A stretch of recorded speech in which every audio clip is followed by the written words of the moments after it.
Isn't it amazing how plants seem to do so well on their own, especially when you have been away from the garden? Hey guys, Seja here, and welcome back to the garden. So I've been away from my garden for the past week, and when I left these tomato seedlings looking very tiny. They were still tiny babies, but now it's been a week and they have grown so big. They are monsters now. I think some of them might even start flowering if I leave them in this bag. So today I'm going to transplant these tomatoes, and I'm going to transplant them in my garden pots.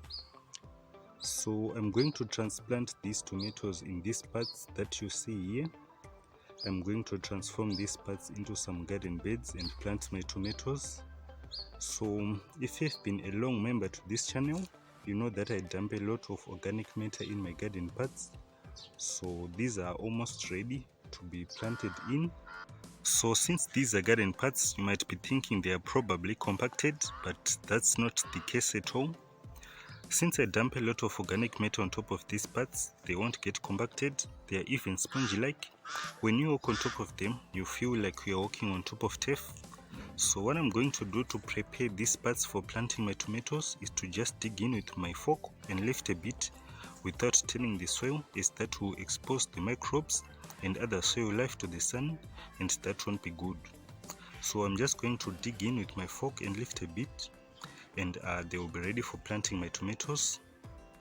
Now that I'm done preparing the garden pots for planting the tomatoes, what I'm going to do is to prepare the seedlings for planting. So I'm just going to remove them from this seedbed and put them in this warm leachate, so that the roots get coated with some goodness before they get into the ground, and this will help them to kickstart and grow strong.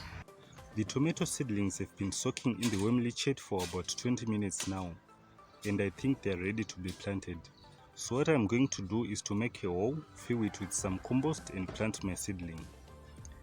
I'm going to start by planting the cherry tomato seedlings first in this garden pot here. Now that I'm done planting the cherry tomato seedlings, I'm going to move to planting the Rio Grande tomato seedlings.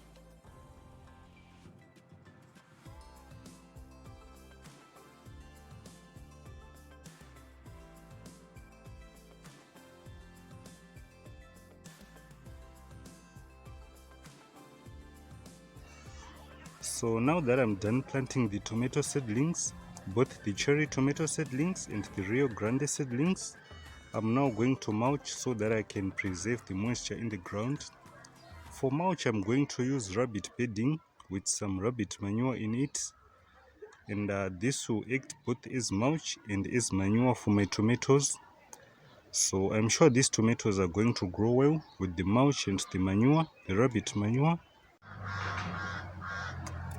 So I've just finished mulching the cherry tomato seedlings, and I'm going to do the same for the Rio Grande seedlings. But for the sake of making this video short, I'm not going to show you as I mulch the Rio Grande seedlings. So if you have found this video to be interesting, please like and leave a comment in the comment section below. Feel free to give your opinion on me planting these tomato seedlings in my garden pots. Your opinion is very welcome, and I will take it into consideration. So we've come to the end of this video, and I would like to thank you for watching up to this end.